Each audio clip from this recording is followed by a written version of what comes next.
اندھوں کی بستی۔ ابدال بیلا کی کتاب رستہ سے ایک مضمون پیش خدمت ہے، اندھوں کی بستی۔ جیسے چنگڑ بستی میں رہنے والا کوئی شخص خود کو چنگڑ نہیں سمجھتا، اسی طرح اندھوں کی بستی میں رہنے والے خود کو اندھا نہیں مانتے۔ مگر سچ یہ ہے کہ ایسی بستیاں ہوتی ہیں، بستی ہیں۔ اندھے نہ صرف ایسی بستیوں میں بستے ہیں بلکہ کسی بینا کو اپنی بستی میں بسنے نہیں دیتے۔ کوئی اتفاق سے زبردستی بس جائے، اس کی بینائی کے معترف نہیں ہوتے بلکہ اسے صرف اندھا کہتے ہیں۔ ایسے ہی اندھوں کی ایک بستی میں ایک بار ہاتھی آ گیا۔ بستی میں کھلبلی مچ گئی۔ پہلے کبھی وہاں ایسا نہ ہوا تھا۔ بونوں کی بستی میں صدیوں سے بونے ہی بستے آئے تھے۔ یہ تو انہونی تھی، ہو گئی۔ اللہ جانے کیوں ہو گئی۔ انہونیوں کا کوئی جواز تھوڑی ہوتا ہے، کوئی وضاحت نہیں ہوتی۔ یہ تو واقعہ تھا، ہو گیا۔ بستی کے سارے مکین ہاتھی کو دیکھنے گھروں سے باہر آ گئے۔ ان کے دیکھنے کا انداز الگ تھا، چونکہ آنکھوں میں دیکھنے کی روشنی نہیں تھی، اس لیے انہوں نے ہر شے کو ہاتھوں سے دیکھنے کی عادت پال لی تھی۔ وہ چیز کو ٹٹول کے تول کے دیکھا کرتے تھے۔ ہاتھ لگا لگا کے ہاتھی دیکھنے لگے۔ کسی کا ہاتھ ہاتھی کی ٹانگ کو لگا، وہ سمجھ بیٹھا یہ تو ستون ہے۔ کسی نے ہاتھ اونچا کیا، ہاتھ میں ہاتھی کے دانت آ گئے۔ وہ گھبرا کے پیچھے ہٹ گیا اور اپنے ساتھی کو بتانے لگا یہ تو تلوار کی مانند ہے۔ کسی نے کھڑے کھڑے اس کے پیٹ پہ ہاتھ پھیر دیا اور گھر آ کے بچوں کو بتانے لگا کہ ہاتھی دیوار جیسا ہوتا ہے۔ کوئی اس کے کان چھو کے پلٹ آیا اور دوسروں سے جرح کرنے لگا کہ میں نے اپنے ہاتھوں سے دیکھا ہے، یہ تو چھج ہے۔ ایک کا ہاتھ اس کی سونڈ پہ لگا اور اسے شور مچا دیا، ہٹ جاؤ، پرے ہو جاؤ، یہ سانپ ہے۔ قصہ مختصر، جس کی جتنی پہنچ ہوئی، جہاں کسی کا ہاتھ لگا، جہاں تک کسی کی دسترس ہوئی، اس قدر اس نے گمان پال لیا۔ گمان کو یقین کہہ دیا، یقین کی قسمیں کھا لی۔ سارے سچے تھے، ہر کوئی دوسرے کو جھوٹا کہہ رہا تھا۔ اندھے سارے تھے، الزام ایک دوسرے کو دیے جا رہے تھے۔ کہنے والوں نے یہ کہانی تو سنا دی مگر نہ بستی کا حدود اربا لکھا، نہ ہاتھی کا تذکرہ کیا۔ چونکہ یہ کہانی کہی بھی ہے، اس لیے اس میں صرف کہی باتیں، کہی باتوں کے بیچ جو ان کہی ہے وہ ابھی تک کہی نہیں گئی۔ ایک رازدار نے بتا دیا، راز کھول دیا کہ یہ بستی تو ہماری بستی ہے اور اس میں آنے والا ہاتھی کوئی اور نہیں، اپنا شاعر اقبال تھا۔ خدا جانے خدا کو ہماری بستی کی کون سی ادا بھاگی جس نے ہم اندھوں کو روشنی دینے کے لیے اسے بھیج دیا۔ وہ آ کے چلا بھی گیا مگر اپنی روشنی کی بتی ہمارے درمیان چھوڑ گیا کہ جب کبھی راستے میں ٹھڈے لگیں تو اس لالٹین کو پکڑ لینا۔ ہم نے لالٹین کو خوبصورت موٹے مخملی کمبل میں لپیٹ کے اپنی بستی کے چوک میں سب سے اونچے کھمبے پر لٹکا دیا۔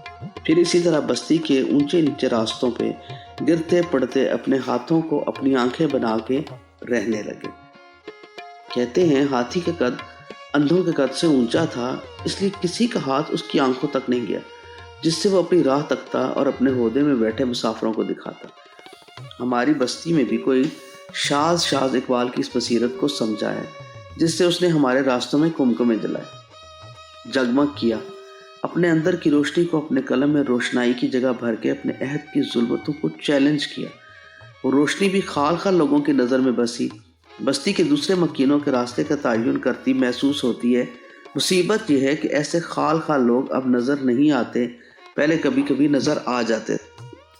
میں جس شخص کا قصہ سنانے لگا ہوں وہ لوگوں کو نظر آتا تھا۔ وہ اپنی بستی کے لوگوں کی ہی قد کاٹ کا تھا اور اس کی بصیرت کی چبھن بھی ایسی تھی کہ ہاتھوں سے دیکھنے والوں کو بھی چبھ جاتی تھی، دکھتی محسوس ہوتی تھی۔ کہتے ہیں وہ اپنی بستی کا ایک درویش تھا۔ اس کا کمال یہ تھا کہ جو اس کے پاس آ جاتا وہ اس کا روحانی رینک اور دیگر کوائف جان لیتا، اندر اور باہر کی ساری کھچڑی چکھ لیتا، بتا دیتا کون کیا ہے اور کتنے پانی میں۔ اس کی بستی کے لوگوں کو اس سچائی کا ادراک تھا، آزمودہ حقیقت تھی۔ اس کے علاقے میں بے شمار اس کے عقیدت مند تھے۔ وہ سارا دن اس کے گرد یوں منڈلاتے رہتے جیسے پکے پھل کے گرد مکھیاں۔ ہر کوئی اپنی بساط کے مطابق اندر کی شیرینی اور مٹھاس ان سے لے لیتا اور زمانے بھر سے ملی ہوئی اپنی کڑواہٹ کی شدت ڈائلیوٹ کر لیتا۔ اس درویش کا نام آج بھی بصیرت لوگ جانتے ہیں، آپ نے بھی سنا ہوگا۔ یہ درویش تھے پیر جماعت علی شاہ، نارووال کے علاقے کے ولی اللہ تھے۔ آج بھی ان کے وصال کے برسوں بعد ہزاروں لوگ ان کے عقیدت مند ہیں۔ ان کی ایک کہانی سنانے چلا ہوں۔ ان کی اور کہانیاں بھی ہیں مگر کہی بھی ہیں، لکھی بھی ہیں۔ جب سے سیاہ کو سفید اور سفید کو سیاہ لکھنے کا رواج عام ہوا ہے، لکھے لفظوں کی حرمت شرمائی پھرتی ہے۔ مجھے جو واقعہ یاد آ رہا ہے وہ اس لیے قابل اعتبار ہے کہ ابھی تک لکھا نہیں گیا۔ مجھے یہ ساری کہانی ایک ایسے شخص سے سننے کا اتفاق ہوا ہے جو اس واقعے کا چشمدید گواہ ہے۔ واقعہ یہ ہے کہ پیر جماعت علی شاہ کے پاس پہچان اور گیان کی آنکھ تھی، پرکھ تھی۔ ڈنکی کی چوٹ پہ 16 آنے حقیقت لوگوں کے سامنے رکھ دیتے تھے۔ مانے بغیر چارہ نہ تھا، مگر شاہ جی کے ڈیرے پہ کچھ سخت ضابطے تھے۔ کچھ چیزیں ایسی تھیں جن سے شاہ جی سمجھوتا نہیں کرتے تھے، شدت سے منع کرتے تھے۔ مثلاً انہیں داڑھی کے بغیر آدمی کو مل کے غصہ آ جاتا تھا۔ مونچھوں کے تو وہ سخت بیری تھے۔ کوئی چیز شریعت سے ذرا دو سوتر بھی اوپر نیچے ہوتی شاہ جی کا پارا چڑھ جاتا۔ انگریزی کوٹ ٹائی پتلون تک کو ناپسند فرماتے تھے۔ حقہ، چلم، سگریٹ، سگار سب سے شدید نفرت تھی۔ مجال ہے جو ان کے ڈیرے کے قریب کوئی تمباکو کا کش لے لے۔ شاہ جی کے پاس ایک گھوڑی تھی۔ ان کے چیلے اس کی سیوا میں لگے رہتے، سارا دن اس کی مالش اور کھرکھری کرتے رہتے۔ وہ گھوڑی بھی شاہ جی کے علاوہ کسی کو قریب نہ پھٹکنے دیتی، مکھی نہیں بیٹھنے دیتی تھی۔ اس گھوڑی پہ شاہ جی کے علاوہ کوئی سواری نہیں کر سکتا تھا۔ یہ قانون تھا۔ ڈیرے کے سب لوگ اس قانون سے واقف تھے۔ ڈیرے پہ شاہ جی کی مسند خاص بھی دوسروں سے الگ تھی۔ کوئی شاہ جی کے ڈیرے پر آ کر ان کی نشست پر بیٹھنے کا تصور نہیں کر سکتا تھا۔ یہ ڈیرے کا دستور تھا۔ ڈیرے کے دستور سے سب آگاہ تھے۔ ایک دن الٹی گنگا بیٹھی۔ شاہ جی نے انہی واقف کاروں میں ایک خصوصی عقیدت مند طلب کیا اور اسے کہنے لگے، میری گھوڑی لے جاؤ، ریلوے اسٹیشن جاؤ۔ صبح کی پہلی ٹرین پہ لاہور سے ایک مہمان آ رہے ہیں، انہیں ادب سے سلام کرنا اور میری گھوڑی پہ بٹھا کے لگام پکڑ کے آگے آگے چلتے یہاں لے آنا۔ مہمان تو آتے رہتے تھے، مگر پہلے کبھی ایسا نہیں ہوا تھا کہ شاہ جی کسی کے لیے اپنی گھوڑی بھیج دیں۔ عقیدت مند کا ماتھا ٹھنکا۔ یہ آج کیا ہونے والا ہے؟ مہمان کا حلیہ سنا تو ماتھے پہ پسینہ آ گیا۔ ریلوے اسٹیشن پہ صبح کی پہلی گاڑی رکی اور ایک کوٹ، سوٹ اور نیکٹائی میں ملبوس آدمی اترا۔ شاہ جی نے یہی حلیہ بتایا تھا۔ اس کی بڑی بڑی مونچھیں تھیں اور ہاتھ میں سگار تھا۔ عقیدت مند نے جا کر سلام کر دیا اور شاہ جی کے حکم کے مطابق اسے گھوڑی پر بٹھا کے ڈیرے کی طرف چل پڑا۔ اس کی عقل غوطے کھا رہی تھی، یہ ماجرا کیا ہے؟ شاہ جی کی گھوڑی اور سوار کی نہ داڑھی، نہ خط، نہ جبہ، نہ چولا، نہ قبا، نہ دستار، نہ آنکھوں میں سرما، نہ ہاتھ میں تسبیح، نہ چہرے پہ تفاخر، اوپر سے انگریزی لباس اور سر سے پاؤں تک اور ہاتھ میں تمباکو۔ ڈیرے کے قریب پہنچا تو دیکھا شاہ جی ڈیرے کے باہر نلکے کے چبوچے پر بیٹھے ہیں، تہمن گھٹنوں سے اوپر ہیں اور حقہ لے کر خود اسے تازہ کر رہے ہیں۔ پاس ہی آگ جل رہی ہے۔ حقہ تازہ کر کے شاہ جی نے چلم بھری، اتنے میں سواری آ گئی۔ سوار کو دیکھتے ہی شاہ جی ننگے سر ننگے پاؤں استقبال کے لیے بھاگے۔ سوار کے پاؤں رکابوں میں انگریزی جوتوں میں پڑے تھے۔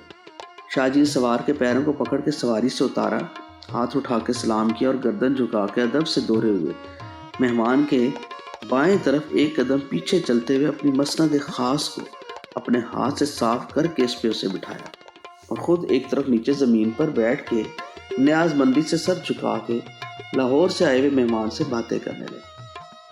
حقہ اٹھا کے مہمان کے قریب کر دیا۔ باتیں کرتے کرتے وہ حقے کے نیچے والے حصے پر پیار سے ہاتھ پھیرتے جاتے۔ شاہ جی کے عقیدت مندوں کے ہاتھوں کے طوطے اڑ گئے۔ یہ آج ان کے پیر کو کیا ہو گیا؟ ساری عمر جو سبق خود پڑھائے وہ ایک ہی دن میں سب ملیاں میٹ کر دیے۔ شاہ جی کی غیر پسندیدہ چیزوں میں ایک شاعری بھی تھی اور اکا دکا مریدوں کو پتا تھا کہ آنے والے مونچھوں والے سوٹڈ بوٹڈ مہمان ہیں۔ جہاں اور بظاہر شرعی عیب دکھتے ہیں وہاں ایک شاعری بھی۔ مہمان کی رخصت کا وقت آیا، پھر اس طرح گھوڑی کی رکابوں میں پکڑ کے شاہ جی نے خود اسے سوار کیا، ہاتھ ماتھے پر رکھ کے اس سے سلام کیا۔ جب تک جانے والے کی سواری نظر آتی رہی، شاہ جی اپنی دہلیز کے باہر ہاتھ باندھے کھڑے مہمان کو جاتے تکتے رہے۔ سواری نظر سے اوجھل ہوئی تو بوجھل قدموں سے قدم قدم چلتے اندر آ گئے۔ اندر ڈیرے میں سارے مریدوں کے چہروں پر حیرت بنی۔ تھوڑی دیر تک مرید ٹکٹکی لگائے اپنے پیر کو تشکیق سے دیکھتے رہے، جیسے تصدیق کر رہے ہوں کہ ان کے پیر کا ذہنی توازن تو برقرار ہے۔ پھر ایک لاڈلا مرید ہمت کر کے بول پڑا، سرکار یہ آج الٹی گنگا بہہ گئی، ایک ہی دن میں اپنے سارے اصول توڑ دیے، ہماری تو عقل کام نہیں کرتی، یہ آج ہوا کیا آپ کو؟ پیر جماعت علی شاہ نے سب کو ہاتھ کے اشارے سے قریب بلایا اور بلا کے بٹھا لیا۔ سب بیٹھ گئے۔ شاہ جی بولے، تم مجھے جانتے ہو؟ میں کون؟ کیا حیثیت ہے میری؟ وہ یک زبان ہو کے بولے، اس میں کیا شک ہے، آپ ولی اللہ ہیں، اللہ کے دوست ہیں۔ شاہ جی اس سے ہاتھ جوڑ کے بولے، اچھا مانتا ہوں، یہ اس کا کرم ہے کہ اس نے میری انگلی پکڑی ہوئی ہے، پر یہ بولو میری ولایت کا علاقہ کتنا ہے؟ تھوڑی دیر تک جب سب چپ رہے اور خاموش کمرے میں سناٹے کی طرح گونجتی رہی، پھر شاہ جی کی آواز ابھری، دیکھو میرے پیارو، سچی بات ہے، ولایت ہے، علاقہ بھی ہے، مگر کتنا؟ یہی نہ 10-20 گاؤں، ایک تحصیل، بڑا تیر مار لو پورا ضلع کہہ دو، بس واللہ بس۔ مگر جانتے ہو آج آنے والا مہمان کون تھا؟ ہاں جی پتہ ہے، ایک بولا، وہ شاعر ہے، اقبال۔ شاہ جی تھوڑی دیر چپ رہے، پھر بولے، میری ولایت کی نشانی کیا دیکھی ہے تم نے؟ آپ تو جی اندر اور باہر سے بندے کو دیکھ لیتے ہیں، آپ کی نظر سے کچھ اولا نہیں ہے، سب دکھتا ہے آپ کو۔ ایک عقیدت مند نے بڑی عقیدت سے کہہ دیا۔ چلو شکر ہے تم یہ مانتے ہو، اس میں نہ ماننے کی تو کوئی بات ہی نہیں، ایک آواز آئی۔ یہ تو آزمودہ ہے، ہم نے 1000 بار آزمایا ہے، کوئی پیچھے سے بولا۔ تو میرے چند آج کیوں بے صبرے ہو رہے ہو؟ شاہ جی کہنے لگے، تمہیں تو وہ شاعر دکھتا ہے، اس کی مونچھیں نظر آتی ہیں، اس کے کوٹ پٹلون پہ تمہاری نظر ہے، اس کا حقہ دکھائی دیتا ہے تمہیں۔ یہ کسی کو نہیں پتا کہ وہ ہے کون، کام کیا ملا ہے اس کو، ڈیوٹی کیا لگی ہے اس کی، کہاں کہاں لگی ہے ڈیوٹی، ڈیوٹی میں ملنا کن کن کو پڑتا ہے، فرانس، لندن اور برلن میں کیسے اس کا پرچار کرنا پڑتا ہے۔ جانتے ہو ڈیوٹی لگانے والی ہستی کون ہے؟ پتہ ہے کسی کو؟ بولو۔ سب چپ۔ بولو، کو جانتا ہے اس کا مقام کیا ہے، مرتبہ کیا ہے اس کا؟ او عقل کے اندھو، شاہ جی کی آواز پھر بلند ہو گئی، میری ہاتھ تو 10 گاؤں ادھر اور 10 گاؤں ادھر جا کے ختم ہو جاتی ہے، اور اقبال کی ولایت کا علاقہ مشرق سے مغرب تک ہے، کلکتہ سے لندن، اس سے بھی زیادہ، ایک حد سے دوسری حد تک کی حکومت ہے اس کی۔ اب بولو بتاؤ، اتنے بڑے بادشاہ کے سامنے مجھ جیسے معمولی اہلکار کو کیسے پیش آنا چاہیے تھا؟ بولو۔ بولتا کون؟ اندھوں کی بستی میں کوئی ایک آدھی آنکھوں والا تھا، وقت گزر گیا، آنکھوں والے بھی گزر گئے، کوئی ہے بھی تو ہم اندھوں کو کیسے دکھے جنہوں نے اپنے ہاتھوں کو آنکھ کا درجہ دے رکھا ہے۔ ہاتھ تو بڑا یار ہے، وہ تو اس وقت مانتا ہے جب کچھ اس کے ہاتھ لگے، ورنہ وہ صاف انکاری ہے۔ یہ تو ہاتھ کی پکڑ کا زمانہ تھا، جب بڑے بڑے بادشاہ اور ان کی بادشاہیاں آج نئے رنگ سے پرکھی جاتی ہیں، رنگ اور آہنگ کوٹھوں سے اتر کے گھر گھر بج رہے، نئی قدریں جنم لے چکی ہیں، رائج الوقت سکہ وقت کا باپ بن گیا۔ پاپ آج ہر جوان آنکھوں میں اچھلتا ہے، چھینٹے اڑاتا ہے، گیلے رنگ بھرے خواب جگاتا ہے، اور رنگ پچکاری چھوڑتی ہے رنگین البسراؤں کو تعبیر کہتا ہے۔ تعبیر خود آنکھ کے تانوں سے اپنے خواب بنتی ہے، انہی تاروں سے بادشاہیاں چل رہی ہیں۔ بادشاہت کی پہچان دربار کے مغنی ہیں۔ آج اکبر اعظم تان سین کے نام سے جانا جاتا ہے، انارکلی جہانگیر کی پہچان ہے۔ آج ہی کے دنوں کی بات ہے، اسلام آباد کے ایک مہنگے ہوٹل کا قصہ ہے۔ اس ہوٹل میں ہمیں اکرم ذکی چائے پلانے لے گیا۔ اکرم ذکی نے دنیا بھر کی کیتلیوں میں چائے پی ہے، ہمیں اس کی پرکھ پر کوئی شک نہیں تھا۔ چلے گئے، ہم 4-5 لوگ تھے، 2 خواتین تھیں، 3 مرد تھے۔ اکرم ذکی اور میرے علاوہ تیسرا ہمارا ساتھی مغربی دنیا کا ایک معروف سائنسدان تھا، اس کا شعبہ روبوٹ سازی تھی۔ کہتے ہیں اپنے بر اعظم میں اس سے بڑا روبوٹ بنانے والا کوئی نہیں۔ اس کا نام تھا جیمز۔ اتفاق کی بات ہے کہ جیمز ہمارے ساتھ بیٹھی بیگم سرفراز اقبال کا داماد بھی تھا۔ ہماری خوش نصیبی کہ جیمز کو اردو نہیں آتی تھی، پاکستان میں پہلی بار آیا تھا، مگر روبوٹ سازی کی سائنس میں رہ کر بھی اسے اقبال کا علم تھا۔ کہتا تھا اقبال کی شاعری کا ترجمہ پڑھا ہے۔ حیرانی کی بات یہ تھی کہ روبوٹ بنانے والے سائنسدان کا کہنا تھا کہ ہم روبوٹ انسان کو سامنے رکھ کر بناتے ہیں۔ ہم چاروں مذاق سمجھ کے ہنسنے لگے۔ اس سنجیدگی سے ہمارے چہروں کی ہنسی پڑھنے لگا، کچھ دیر چپ رہا، پھر مجھے کہنے لگا، انسان روبوٹ سازی کی آخری لمٹ ہے۔ اقبال کا سبق آخری لمٹ تک پہنچنے کا ہی نہیں، اس سے آگے لے جانے کا ہے، اور ہم اس لمٹ تک پہنچنے کے لیے بھی اس سے مدد لیتے ہیں۔ میں نے پوچھا کیسے؟ جیمز بولا، اقبال نے انسانیت کے جو پیرامیٹرز بتائے ہیں وہی ہم روبوٹ سازوں کے مقاصد بن گئے۔ ہماری سمجھ میں جیمز کی باتیں نہیں آئیں۔ حیرانی والی بات یہ پتہ چلی کہ جیمز اقبال کو پڑھ کے مسلمان ہوا ہے۔ میں نے پاس بیٹھی اقبال کی بیٹی مینا کی طرف اشارہ کر کے مذاق میں پوچھا، جیمز تمہیں اسی روبوٹ نے مسلمان کیے؟ مینا ہنسنے لگی، باقی سب بھی مسکرانے لگے۔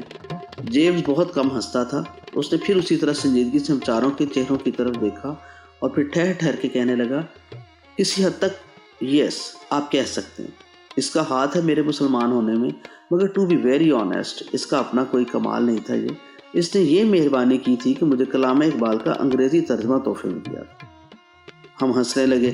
میں نے پڑھا، جیمز اطمینان سے بولا۔ اکرم ذکی فارن سروس کا پرانا نباز ہے۔ اس کی محکمانہ حس چونک رہی تھی۔ بولا پھر آئی واز امیزڈ، جیمز ہاتھ نچا کے بولا۔ کیوں؟ اکرم ذکی نے حیرانی سے اس کے قریب ہو کے پوچھا۔ اسے جیمز کی باتوں سے حیرانی ہو رہی تھی۔ وہ دل میں سوچ رہا تھا کہ اس کے محکمے میں تو پڑھے لکھے لوگ اقبال کو آؤٹ ڈیٹڈ سمجھتے ہیں، یہ تو ڈر کے مارے خود کسی کو اپنے یاد کیے اقبال کے شعر نہ سناتا تھا کہ لوگ کہیں گے دیکھو فارن سروس کا سربراہ کس قدر جاہل ہے۔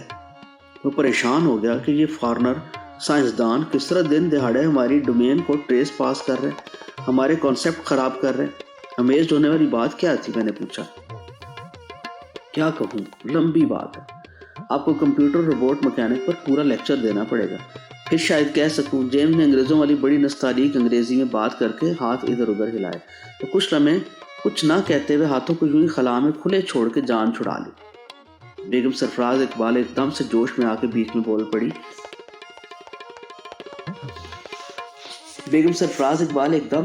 میں آ کے بیچ میں بول پڑی۔ اسے خطرہ تھا کہ کہیں جیمز واقعی رپورٹ بنانے پہ تقریر نہ شروع کر دے۔ مجھے کہنے لگی، بیلے چھڈ رپورٹ نو، اینو پوچھ فیض دا نام سنے نے۔ اکرم ذکی کی آنکھیں چمکی۔ بول نہ بیلا، اے نہ پوچھی ورنہ انہوں یوسف زلیخا دی ساری کہانی سنانی پڑے گی۔ اس کا اشارہ سرفراز اقبال کی فیض احمد فیض سے برس ہا برس کی دوستی کے بعد لکھی کتاب دامن یوسف کی طرف تھا۔ کچھ دیر ہم جیمز سے کوئی بات کیے بغیر خود ہی ہنستے رہے۔ ہمارے ساتھ ہوٹل کا ایک میوزیشین پیانو پہ بیٹھا سریلی دھنیں بجا رہا تھا۔ بیگم سرفراز مجھے کوہنی مار کے بولی، اسے کہو فیض کی کوئی غزل سنائے۔ میں نے کہا میری بات پتہ نہیں مجھے مانے نہ مانے، آپ اکرم ذکی کو کہیں، بڑے آدمی ہیں، اوپر سے لہیم شہیم ہے، وہ مان لے گا۔ اکرم ذکی نے کہکا لگایا اور بولے، بیلا اسے تیری اور میری کسی کی نہیں ماننی، بیگم صاحبہ خود اٹھ کے بولیں تو مان لے گا، کیونکہ ان کی بات تو فیض صاحب بھی نہیں ٹالتے تھے۔ بیگم سرفراز جی کھول کے ہنسنے لگی۔ ہنستے ہنستے دوری ہوگی، جیسے فیض صاحب سے کہیں کوئی فرمائش یاد آ گئی۔ ہنستے ہنستے پھر اپنے نشست سے اٹھی، اپنے بال درست کیے، اپنے سراپے کا سر سے پاؤں تک ایک بار تیزی سے جائزہ لیا۔ ہم سب کی طرف ہنس کے دیکھا، آنکھوں میں کہا لو دیکھو، میں حملہ آور ہونے لگی۔ پیانو بجانے والا بھی تو ہماری باتوں سے کچھ متوجہ ہو چکا تھا۔ بیگم سرفراز نے پیانو ٹاپ کی ملائم لکڑی پہ دونوں ہاتھ پھیلا کر دونوں کونیاں ٹیک دی اور ایکسکیوز می کہہ کے پیانو بجانے والے میوزیشین کو مخاطب کیا۔ میوزیشین نے پیانو کی لمبی لے پر انگلی ماری، ایک مدھم سر میں بڑے شائستہ انداز میں گردن جھکا کے بولا، یس میڈم۔ بیگم سرفراز بولی، آپ پلیز فیض صاحب کی کوئی غزل سنا دو۔ فیض کا نام سن کر میوزیشین کے چہرے پر ایک دم سوالیہ نشان ابھرا۔ اس نے تھوڑی سی گردن اور نیچے کی اور بڑے ادب سے بولا، آئی بیگ یور پارڈن میڈم۔ بیگم سرفراز نے پھر نام دہرایا، فیض احمد فیض کی کوئی غزل۔ میوزیشین کے ماتھے پہ بے شمار بال ابھرے اور وہ ذہن پر زور ڈالتے ہوئے بولا، فیض صاحب نے کون کون سی غزل گائی ہے؟ اوہو، گائی نہیں بھائی، لکھی ہیں۔ میں غصے سے اٹھ کے کھڑا ہو گیا۔ جناب ایک آدھ بول اگر بتا دیں تو۔ میوزیشین بولا۔ بیگم سرفراز کا چہرہ پیلا پڑ گیا۔ پیانے پہ دونوں کونیاں ٹیک کے سر ان میں دے لیا، پھر بھی سر دیے بولی، گلوں میں رنگ بھرے۔ او میڈم آپ یوں کہیں نا، مہدی حسن کی غزل ابھی سناتا ہوں۔ اور اس نے دھن چھیڑ دی، جو ہم پہ گزری سو گزری مگر شب ہجراں، ہمارے اشک تیری عاقبت سنوار چلے، گلوں میں رنگ بھرے باد نو بہار چلے۔ بیگم سرفراز اپنی نشست پہ آ کر پھر ہنسنے لگی۔ مجھے اس ہنسی کی آواز میں آنسوؤں کی سرسراہٹ سنائی دے رہی، جیسے آنسو نکل کے اندر گر رہے ہیں۔ اکرم ذکی اور میں خاموش بیٹھے تھے، اور مغرب کا رپورٹ بنانے والا سائنس ہم سب کی خاموشی کو پڑھے جا رہا تھا۔ اس کی تیز ذہین آنکھیں کہہ رہی تھی، اس بار ہماری اردو پنجابی کی ساری باتیں اس کی سمجھ میں آ گئی۔ درد کی اس کیفیت سے نکلنے کے لیے میں ایک لمحے کو اکرم ذکی کی طرف جھکا اور ان کے کان میں بولا، شکر ہے ہم نے فیض صاحب کی بجائے علامہ اقبال کی کسی غزل کی فرمائش نہیں کر دی۔ اکرم ذکی بولے، ابھی کر کے دیکھ لو۔ میوزیشین نے کہنا ہے، ابھی سنے جناب اقبال بانو کی غزل۔ تھوڑی دیر تک ہم سب چپ ایک دوسرے کو شرمندہ آنکھ سے دیکھتے رہے۔ اللہ نے ہمیں اقبال دیا، ہم نے اس کی پہچان اقبال بانو کو بنا لی۔ پھر پتہ نہیں کب وہ شرمندگی بھی ہمارے درمیان سے نکل گئی اور ہم سب پھر کہکے لگانے لگے۔ ہمارے قریب بیٹھا ہماری زبان اور ہمارے کہکوں سے ناواقف پردیسی ہمیں ایسے تکنے لگا جیسے اندھوں کی اس بستی میں آ گئے ہو جس کے مکینوں کو اب یہ بھی بھولتا جا رہا ہو کہ یہاں کبھی ہاتھی آیا تھا۔